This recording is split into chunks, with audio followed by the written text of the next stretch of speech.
आपके सामने जैसे ही ट्रेडिंग चार्ट आता है आप घबरा जाते हैं, आपसे टेक्निकल एनालिसिस नहीं होते, आपसे कंफर्मेशन नहीं होती, आपको नहीं पता कहाँ बाय करना है, आपको नहीं पता कहाँ सेल करना है। कैसे पता लगेगा यार? एक बिगिनर बंदा जिसे चार्ट देखते समझ में ही नहीं आता कि मार्केट ऊपर जाएगी नीचे जाएगी तो करना क्या है, कैसे करना है। तो आज की इस वीडियो में मैं आपको बताने वाला हूँ सिंपल प्राइस एक्शन स्ट्रेटजी। और ये स्ट्रेटजी आपको पता है मज़े वाली बात, मेरी खुद की स्ट्रेटजी है, बैक टेस्टेड है पिछले 6 साल से। इसी स्ट्रेटजी पे मैं क्रिप्टो ट्रेडिंग कर रहा हूँ, मैं स्पॉट ट्रेडिंग करता हूँ, मैं फ्यूचर्स ट्रेडिंग करता हूँ, मैं फॉरेक्स ट्रेडिंग करता हूँ, सिर्फ इसी स्ट्रेटजी की बेस पे करता हूँ। ठीक है, अब ये आसान सी स्ट्रेटजी है, इसका काम सिर्फ क्या है, मैं आपको बताऊंगा कि मार्केट आपको कैसे कंफर्मेशन का सिग्नल देगी, मैं आपको बताऊंगा कि मार्केट में आपकी एंट्री कहाँ लॉन्ग की बनेगी, कहाँ शॉर्ट की बनेगी।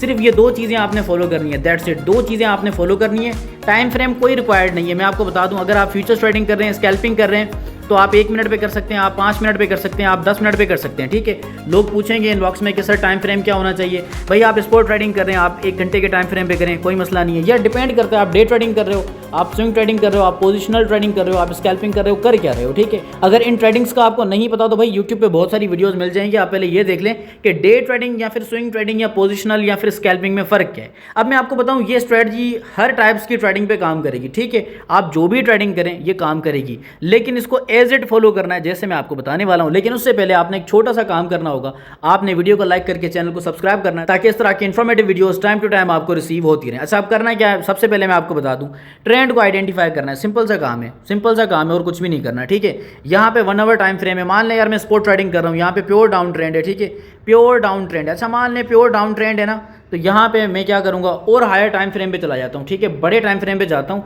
मैं यहाँ पे डेली टाइम फ्रेम पे आ जाता हूँ। ठीक है, मैं यहाँ पे डेली टाइम फ्रेम पे आ गया, और डेली टाइम फ्रेम पे आने के बाद अब चार्ट पे जो भी होगा हमारे सामने यहाँ पे आ जाएगा। ठीक है, तो भाई डेली टाइम फ्रेम पे क्या सिनेरियो है, यहाँ पे चार्ट पे कुछ दिख ही नहीं रहा। डेली टाइम फ्रेम पे ऐसा लग रहा है जैसे कुछ है ही नहीं। चार्ट कहाँ गायब हो गया भाई, नाराज़ हो गया क्या भाई, कहाँ गायब हो गए हो आप? अच्छा जी, डेली टाइम फ्रेम का चार्ट हमारे सामने आ चुका है। ठीक है, कुछ पहले ही जो है वो मैंने फेयर वैल्यू गैप्स मार्क कर रखे थे।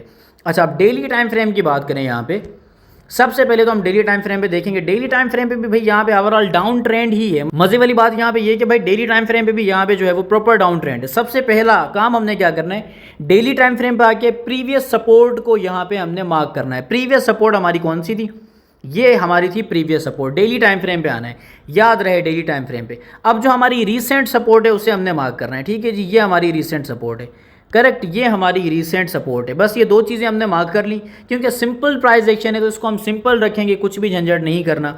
डेली टाइम फ्रेम पे आना है प्रीवियसली, क्योंकि आप चाहे शॉर्टर टाइम फ्रेम पे करें या हायर टाइम फ्रेम पे करें, ये 2 चीज़ें आपने लाजिम चेक करनी है। अब यहाँ पे आ जाते हैं सिर्फ 1 आवर टाइम फ्रेम पे। ठीक है, डायरेक्ट 1 आवर टाइम फ्रेम पे शिफ्ट करेंगे। शिफ्ट करने के बाद चार्ट हमारे सामने आ चुका है। ठीक है, अब चार्ट हमारे सामने आ चुका है और ये हमारी डेली सपोर्ट थी, डेली टाइम फ्रेम की ये हमारी सपोर्ट है। अब अगर कोई बंदा यहाँ पे 1 आवर के चार्ट को देखे तो यहाँ पे प्योर डाउन ट्रेंड है ना, तो अब देखें प्योर डाउन ट्रेंड में यहाँ पे वो बंदा सेल की गलती कर सकता है। ठीक है, उसे लगता है कि मार्केट यहाँ से गिर रही है, रिट्रेस करके यहाँ से भी गिरी है, यहाँ से भी गिरी है, तो अब यहाँ जाके यहाँ से भी गिरेगी। ठीक है, लेकिन हमने कब तक जो है वो सेल नहीं करना, प्रॉपर्ली मार्केट यहाँ से गिर नहीं जाती। डेली हमारी ये है ना सपोर्ट, जब तक ये सपोर्ट ब्रेक नहीं हो जाती तो हम यहाँ से शॉर्ट नहीं करेंगे। अब यहाँ पे ये सबसे बड़ी सपोर्ट है, डेली टाइम फ्रेम की सपोर्ट है। मज़े वाली बात, ये ब्रेक होती है तो प्राइस वैसे ही नीचे जाएगी, अच्छा खासा नीचे जाएगी, क्योंकि ये डेली है। ठीक है, डेली में कम से कम तकरीबन ये मेरे ख्याल से 0.72 तक जाएगी। ठीक है, तो भाई ये डेली सपोर्ट है। आपने हायर, जब आप हायर टाइम फ्रेम को समझ गए ना, लोअर टाइम फ्रेम आपकी खुद ही समझ में आ जाएगा।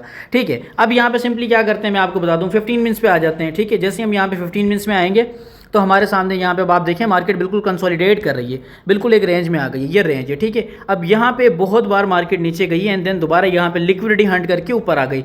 अब अगर आपको पता नहीं होता कि भाई यहाँ पे एक सपोर्ट है, आपको क्या पता, आप तो यहाँ पे शॉर्ट कर देते, नहीं पता ना, तो डेली आपने इसलिए मार्क करना होता है क्योंकि एक पूरा दिन हमें बताता है, पूरे दिन के जो है वो सेंटिमेंट्स हमें पता होने चाहिए कि डेली बेसिस पे मान लें ट्यूसडे को लोगों के सेंटिमेंट्स क्या थे, मंडे को सेंटिमेंट्स क्या थे, या फिर संडे को सेंटिमेंट्स क्या थे। ठीक है, तो हमें सेंटिमेंट्स पता होने चाहिए।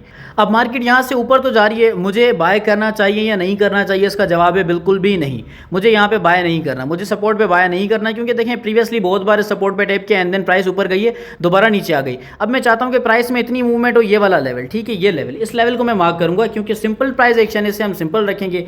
ये हमारा नियरेस्ट हाई है, मैं चाहता हूँ ये ब्रेक हो। ठीक है, नियरेस्ट हाई ब्रेक होगा, ये जैसे ही ब्रेक होगा आई विल गो फॉर लॉन्ग, ठीक है, क्योंकि ये हमारा जो है वो चेंज ऑफ करेक्टर हो जाएगा। मुझे लगता है ये हमारा नियरेस्ट एक ब्रेकर पॉइंट है, ठीक है, ये पॉइंट जो है वो लाजिम ब्रेक होना चाहिए। अगर ये ब्रेक हो गया, यहाँ से प्राइस रिटेस्ट करती है, लेट सपोज मैं आपको यहाँ पे बता दूँ इन ईजी वर्डिंग कि अगर यहाँ से प्राइस जो है वो ऊपर जाती है, लेट सपोज यहाँ से प्राइस नीचे जाके एंड देन प्राइस ऊपर जाती है एंड देन जाने के बाद यहाँ पे रिटेस्ट करती है, तो लेट सपोज भाई मैं चाहता हूँ कि ये वाला जो एरिया है ना, ये मेरे लिए क्रिटिकल एरिया है। अगर मार्केट यहाँ पे आती है, यहाँ पे आने के बाद रिटेस्ट करती है, रिटेस्ट करने के बाद जो है वो कुछ थोड़ा बहुत यार सिग्नल दे, इनगल्फ करे, कोई डोजी बनाए, कोई हैमर बनाए, कुछ ऐसा बनाए यहाँ पे इस एरिया पे, then I will go for long, ठीक है। अच्छा, अगर मज़े वाली बात यह है कि अगर प्राइस यहाँ तक नहीं जाती, क्योंकि अब मैंने बाकी सारे एरियाज तो मार्क कर लिए, ठीक है, मुझे पता है कि भाई रीसेंट जो सपोर्ट हमारी ये है, यहाँ तो भाई मुझे बाय नहीं करना है यार, मेरा दिल नहीं है, इंटरेस्टेड नहीं हूँ मैं बाय करने में, मैं यहाँ बाय करने में इंटरेस्टेड हूँ। अच्छा, मैं यहाँ सेल करने में भी इंटरेस्टेड हूँ। सेल करने में क्यों इंटरेस्टेड हूँ मैं आपको बता दूँ, ये रिसेंटली ब्रेकर पॉइंट अगर प्राइस ने यहाँ पे रिट्रेस करके नीचे गिरना होगा ना, तो सिंपल सी बात है यहाँ से गिरेगी। अब लेट सपोज यार मैं चाहता हूँ अगर यहाँ से प्राइस गिरे तो प्राइस क्या मूवमेंट दिखाएगी। लेट सपोज यहाँ से प्राइस टैप करेगी एंड देन यहाँ से भाई हमारा जो है वो कहाँ गया यार, पेंसिल वाला भाई वो कहाँ गया, यहाँ से जाके एंड देन यहाँ पे जाने के बाद हंट करके लिक्विडिटी अगेन नीचे आएगी, यहाँ पे डबल बॉटम बनाएगी यहाँ पे, ठीक है, कुछ इस तरह का बिहेवियर यहाँ पे देगी एंड देन दोबारा यहाँ पे मुझे एक कंफर्मेशन के लिए सिग्नल मिलेगा, मुझे लगे यार यहाँ से मार्केट दोबारा गिर सकती है, क्योंकि ये मार्केट का इक्वल टू हाई हो जाएगा, ठीक है। यहाँ पे इक्वल टू हाई होने के बाद यहाँ से अगर मार्केट गिरती है then I will go for short, कोई मसला नहीं है, मैं यहाँ पे शॉर्ट करने में इंटरेस्टेड हूँ। इसलिए इंटरेस्टेड हूँ क्योंकि प्राइस यहाँ पे ऑलरेडी अपने हाई पे है, ऊपर से सेल किया जाता है भाई, नीचे से सेल नहीं किया जाता, ठीक है। इस एरिया से अगर थोड़ा सा ब्रेकआउट हो, यहाँ से मैं सेल कर दूँ, नहीं भाई यहाँ से मार्केट ट्रैप कर सकती है, क्योंकि ये डेली सपोर्ट है भाई। डेली सपोर्ट पे हमें मतलब हेवी जो है वो एक कैंडल चाहिए ऐसे ब्रेकआउट के लिए एंड देन उसके बाद कंफर्मेशन के बाद यहाँ पे शॉर्ट में इंटरेस्टेड हूँगा। अदरवाइज ये एक ऐसा एरिया है, इस एरिया पे क्योंकि नियरेस्ट एरिया, अगर ये ब्रेक हुआ then I will go for buy, अगर ये जो है वो यहाँ से मुझे सिग्नल मिलता है सेल का, आई विल गो फॉर शॉर्ट। तो जो रिसेंट एरिया है ना, सिर्फ वो आपने मार्क करना है यार, और कुछ भी नहीं करना, ठीक है। रिसेंट एरिया को आप चेक करें। इसके अलावा आपने एक और चीज़ यूज़ करनी है, वो है वॉल्यूम, ठीक है। वॉल्यूम आपको कंफर्म करके बताएगा कि वॉल्यूम डिक्रीज़ हो रहा है, इंक्रीज़ हो रहा है, क्या हो रहा है। वॉल्यूम आपने कैसे यूज़ करना है, वॉल्यूम की बहुत सारी वीडियोस आपको मिल जाएंगी, कहाँ मिलेंगी, यूट्यूब पे मिल जाएंगी, आप देख सकते हैं। तो रिसेंटली सिर्फ एरियाज़ को मार्क करना है और आपने कुछ नहीं करना है कि यार आप 10-15 लाइन्स बनाओ, नहीं। सबसे पहले आपने डेली लेवल्स को मार्क करना है, ठीक है। डेली लेवल्स के बाद आपने आ जाना है 1 आवर्ली लेवल्स को मार्क करना है। उसके बाद रिसेंटली आपने ये देखना है कि आपके इन बिटवीन लेवल कौन सा है। ये इन बिटवीन लेवल है, ब्रेकर पॉइंट है। मैं चाहता हूँ प्राइस यहाँ से अगर ब्रेक करे then I will go for buy, अगर यहाँ से सिग्नल मिलता है सेल। मतलब ये मेरा जो है वो मल्टी कन्फर्मेशनल एरिया है जहाँ से मैं बाय और सेल दोनों कर सकता हूँ, ठीक है। तो सिंपल सा काम है और कुछ भी नहीं है। प्राइस एक्शन को आपने सिंपल रखना है। जितना आप चार्ट को सिंपल रखेंगे उतना आपको चार्ट खूबसूरत होकर दिखाई देगा, आपको पता लगेगा, क्योंकि यहाँ पे लिक्विडिटी है, ठीक है। जिन लोगों ने यहाँ सेल किया, यहाँ सेल किया, यहाँ सेल किया, यहाँ सेल किया, जाहिर सी बात है इनकी लिक्विडिटी ऊपर कहीं पड़ी होगी ना, तो मार्केट यहाँ पे डेफिनेटली आएगी। That's why psychology plus price action, ये चीज़ें आपने यूज़ करनी है और ये बिल्कुल आसान है, बिल्कुल आसान है। इसका मकसद ये बिल्कुल भी नहीं है कि आपने मेरी आज वीडियो देखी, कल आप ट्रेडिंग करना शुरू हो जाएं। भाई ये चीज़ आप बैक टेस्ट करें, पहले आप बैक टेस्ट करें, कम से कम 15 दिन आप बैक टेस्ट करें। 15 डेज बैक टेस्ट करने के बाद उसके बाद आप लाइव मार्केट में आएँ, आप देखें कि आपकी एक्यूरेसी क्या बनती है, आपकी साइकोलॉजी क्या बनती है, उसके बाद आपने यहाँ पर ट्रेडिंग करनी है। होप सो आज की वीडियो आपके लिए इन्फॉर्मेटिव रही होगी और वीडियो वाकई में इन्फॉर्मेटिव रही हो तो भाई वीडियो को लाइक करके आगे शेयर करिएगा। मिलेंगे नेक्स्ट वीडियो में, तब तक के लिए खुदा हाफिज़।